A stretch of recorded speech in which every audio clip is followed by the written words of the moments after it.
કેવીની class YouTube ચેનલમાં આપ સરે મિત્રોનું હું દિલથી સ્વાગત કરું છું। આજે વિદ્યાર્થી મિત્રો વાત કરવાના છીએ ધોરણ 8માં આપણી નવીન સ્વાધ્યાયન પોથી જે આપવામાં આવેલી છે તેમાં ઇંગ્લિશ વિષયનો પાઠ નંબર 2 LMBB લર્ન મોર બી બ્રાઇટર। જે વિદ્યાર્થી મિત્રો તમને ભાગ નંબર 3ના પાના નંબર 40 થી 53 ઉપર મળી જશે, જેનું આપણે આ વિડીયોમાં સચોટ સાચું અને સંપૂર્ણ સોલ્યુશન જોવાના છીએ। તો ચાલો વિદ્યાર્થી મિત્રો આપણી વિડીયોની શરૂઆત કરીએ। તેના પહેલાં તમે ખાસ ચેનલમાં નવા આવેલા હોય તો મિત્રો ચેનલને અવશ્ય સબસ્ક્રાઇબ કરી વિડીયોને લાઇક અને શેર કરવાનું પણ ન ભૂલતા। યુનિટ નંબર 2 LMBB લર્ન મોર બી બ્રાઇટર, જેની અંદર વિદ્યાર્થી મિત્રો આપણે અલગ અલગ એક્ટિવિટી જોવાની છે। એક્ટિવિટી નંબર મિત્રો અહીંયા 1 છે, વાંચન અને ઉચ્ચાર વચ્ચેનો સંબંધ તારવે છે।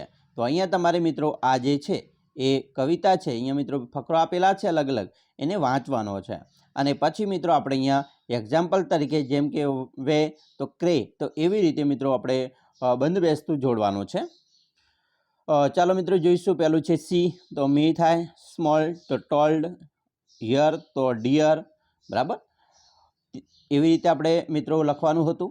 હવે વાંચન અને ઉચ્ચાર વચ્ચેનો સંબંધ તારવે છે, જેની અંદર મિત્રો એક્ટિવિટી નંબર જે 1 છે એનું બી છે, write rhyming words for the given world, એટલે કે રાઇમિંગ વર્ડ્સ લખવાના છે। બેડ તો રેડ, ટાઉન તો ડાઉન, ટોલ તો ફેલ, રાઇટ તો બ્રાઇટ, સેન્ડ તો સ્ટેન્ડ, ટ્રી તો ફ્રી, બેલ તો સેલ, અલાઇવ તો લાઈવ, મોર તો સ્ટોર, ફૂડ તો ગુડ। તો આવી રીતે આપણે રાઇમિંગ વર્ડ્સ મિત્રો લખ્યા। હવે એક્ટિવિટી નંબર 1 નું સી છે, find out the comparative word from the about poem, બરાબર। તો પોઈમમાંથી આપણે જે મિત્રો કમ્પેરેટિવ મિત્રો છે વર્ડ, બરાબર, તો આપણે આ કમ્પેરેટિવ વર્ડ આપણે ઉપરની કવિતામાંથી અલગ તારવવાના છે। જેમ કે મિત્રો કમ્પેરેટિવમાં એક્ઝામ્પલ આપેલ છે, હાર્ડર, સ્માર્ટર, બરાબર। તો એવી રીતે મિત્રો ફાસ્ટર, એ કમ્પેરેટિવ ડિગ્રી જે હોય છે, બરાબર, પેસિવ હોય છે, એક્ટિવ હોય છે, એવી રીતે કમ્પેરેટિવ ડિગ્રીની અંદર ફેરવવાના હોય છે, એના વર્ડ છે, બરાબર। ટોલ્ટર છે, લોંગર છે। ચાલો હવે આપણે જોઈશું મિત્રો એક્ટિવિટી નંબર 1ની ડી છે, બરાબર। તેની અંદર પણ મિત્રો અલગ અલગ તમને અહીંયા આપેલા છે, the following are the pairs of words which book similar but do they rhyme, some do there don't list them in the following table. મિત્રો અહીંયા ટેબલ છે એને આપણે ફોલો કરવાનું છે અને યાદ રાખવાનું છે, બરાબર। બ્લુ છે, ટ્રુ છે, બર્ન છે, લર્ન છે, સેઇસ, વેઇસ, તો આપણે યાદ રાખવાનું છે। તમારે મિત્રો આગળ તમારે અભ્યાસ કરવામાં બહુ ઉપયોગી થશે। અને હવે આપણે એને આ રાઇમિંગ વર્ડ્સમાં ફેરવવાનું છે, બરાબર, યોગ્ય રીતે। ચાલો રાઇમિંગ્સ અહીંયા મિત્રો આપેલું છે, તો says, voice, much, touch, ball, all, tongue, young, burn, learn, water, together, head, bed, cook, look, બરાબર, મેક, શેક, એવી રીતે નો રાઇમિંગ વર્ડ્સ ન મળતા હોય, blue, true, use, but, put, love, move, fact, packed, so, how, grow, slow, by, બરાબર, did, wide, આવી રીતે મિત્રો આ નોન રાઇમિંગ વર્ડ્સ પેઇર્સ છે। તો આપણે આ ટેબલ બનાવ્યું।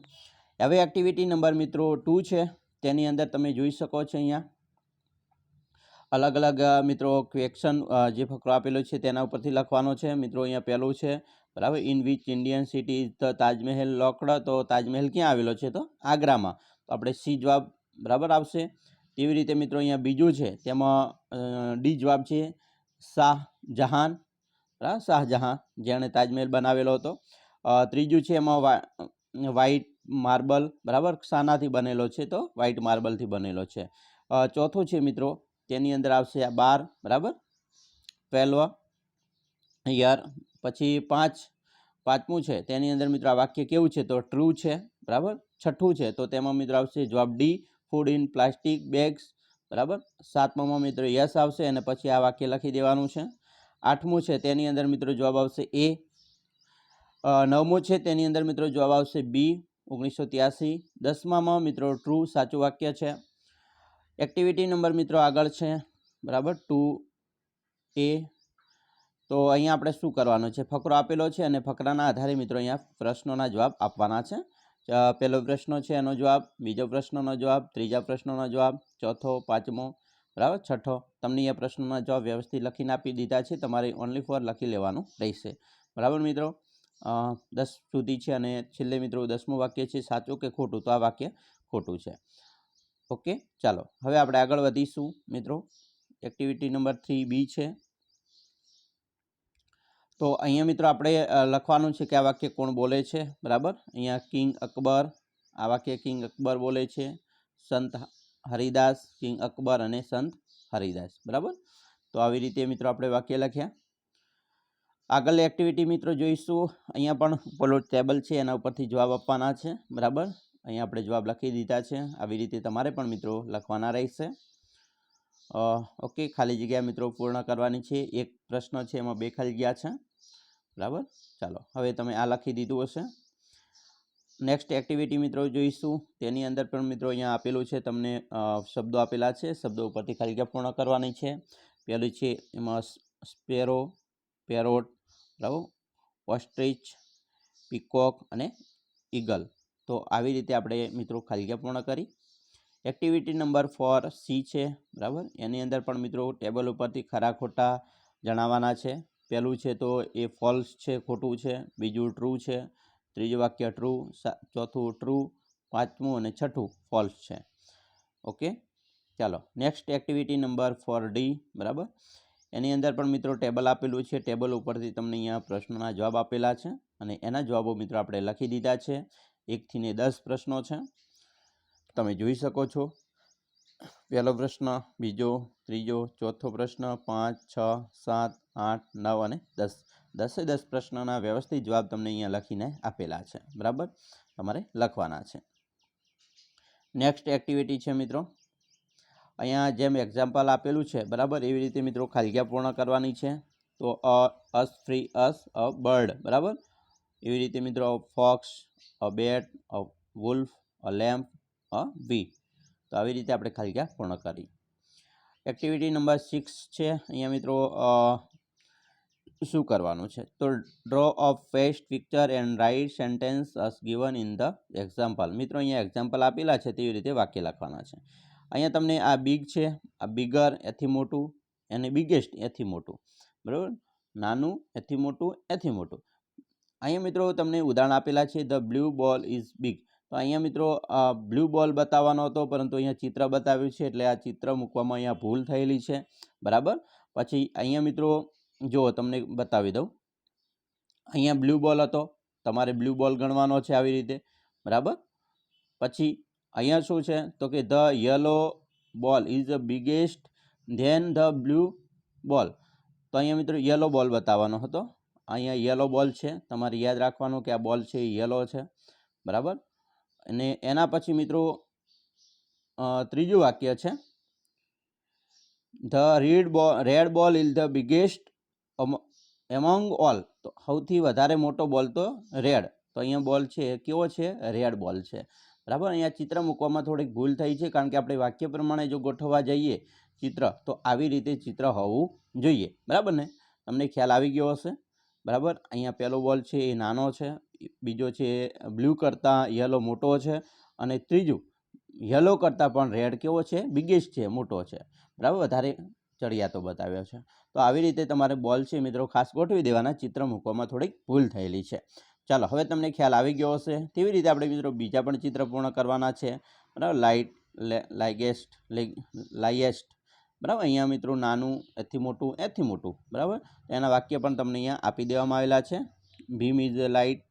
બરાબર, Chhota Bheem is lightest then Bheem, અને ત્રીજું Raju is lightest among all. બરાબર, સૌથી વધારે ઊંચો. એવી રીતે મિત્રો અહીંયા પણ તમને બતાવી દેવામાં આવ્યું છે ધીન, ધીનેર અને ધીનેસ્ટ. બરાબર, નાનું એથી જાડું. બરાબર, એથી પતલું, એથી પતલું. આ સૌથી જાડો છે, એથી પતલો છે, એ સૌથી પતલો છે. બરાબર, એવી રીતે. ત્રીજું છે મિત્રો, બરાબર, અહીંયા અલગ અલગ પુસ્તક છે. બરાબર, તો આ પુસ્તક બતાવેલા છે. ચેમ્પ, ચેમ્પર અને ચેમ્પેસ્ટ હિસ્ટોરીનું છે, મેથ્સ છે, અને અહીંયા અલગ મિત્રો છે ઇકોનોમિકનું પુસ્તક, બરાબર. તમારે પણ આવા ચિત્ર મૂકવાના છે અને એની નીચે 3 વાક્યો પણ લખવાના છે, બરાબર. લોંગ છે, લોંગર અને લોંગેસ્ટ, નાનું, એથી મોટું અને એથી મોટું, બરાબર. ચાલો, હવે ખ્યાલ આવી ગયો હશે તમને, અને વાક્યો પણ મિત્રો લખી લેજો. હવે મિત્રો નેક્સ્ટ એક્ટિવિટી છે, અહીંયા એક ટેબ મિત્રો આપેલો છે, ગ્રાફ્સ આપેલો છે, અને ગ્રાફ્સ આધારે આપણે પ્રશ્નોના જવાબ આપવાના છે. મિત્રો અહીંયા પહેલું વાક્ય છે એ ખોટું છે, બીજું ટ્રુ છે, ત્રીજું ટ્રુ છે, બરાબર. ચોથો પ્રશ્નનો જવાબ છે અહીંયા, પાંચમો પ્રશ્નનો જવાબ અહીંયા લખી શકો છો, છઠ્ઠું, સાતમો, બરાબર. અહીંયા પ્રશ્નોના જવાબ ઉપરના ટેબલમાંથી આપણે યોગ્ય રીતે પસંદ કરીને લખેલા છે, જે સાચા છે. આઠમામાં મિત્રો જવાબ 55 આવે, બરાબર. એવી રીતે નવમામાં સી જવાબ આવશે 60, 10મામાં ગુજરાત આવશે. ઓકે, ચાલો. હવે નેક્સ્ટ એક્ટિવિટી છે અહીંયા મિત્રો, એમાં પણ મિત્રો તમને એક ગ્રાફ આપેલો છે, અને એ ગ્રાફ આધારે આપણે અહીંયા એક્ઝામ્પલ જેમ આપેલું છે ઉદાહરણ, એવી રીતે વાક્ય લખવાના હતા, જે આપણે અહીંયા 4 વાક્ય લખેલા છે. તમારે પણ મિત્રો આ વાક્ય છે એ લખવાના છે, બરાબર. 5 વાક્ય આપણે લખેલા છે, તો તમે પણ આવી રીતે વાક્ય લખી લેજો. નેક્સ્ટ એક્ટિવિટી 9 છે. અહીંયા મિત્રો QR કોડ આપેલ છે, બરાબર, અને એને QR કોડ જોઈને સ્કેન કરવાનો છે, અને એમાંથી વિડીયો છે એ જોવાનો છે, સાંભળવાનો છે, અને પછી વિડીયો શું કહેવા માગે છે એ મિત્રો ટેબલમાં લખવાનો છે, બરાબર. તો તમે અહીંયા લખેલું છે એવી રીતે તમે પણ લખી શકો છો, બરાબર. હાઈએસ્ટ, લોકેશન અને કન્સ્ટ્રક્ટેડ મિત્રો અહીંયા આપેલું છે. ઓકે, ચાલો. એક્ટિવિટી નંબર 10 છે, use about information of the table and write sentence. અહીંયા તમારે મિત્રો છે એ અલગ અલગ વાક્યો લખવાના છે, બરાબર, ટેબલ આધારિત, જે આપણે અહીંયા લખેલા છે, બરાબર. તમારે પણ આવી રીતે ટેબલ આધારિત વાક્યો લખવાના રહેશે, બરાબર મિત્રો. ચાલો, આશા રાખીએ છીએ મિત્રો તમને આપણો વિડીયો ખૂબ જ ઉપયોગી થશે. ખાસ મિત્રો વિડીયો ગમે હોય તો લાઇક, શેર અને સબસ્ક્રાઈબ કરવાનું પણ ન ભૂલતા.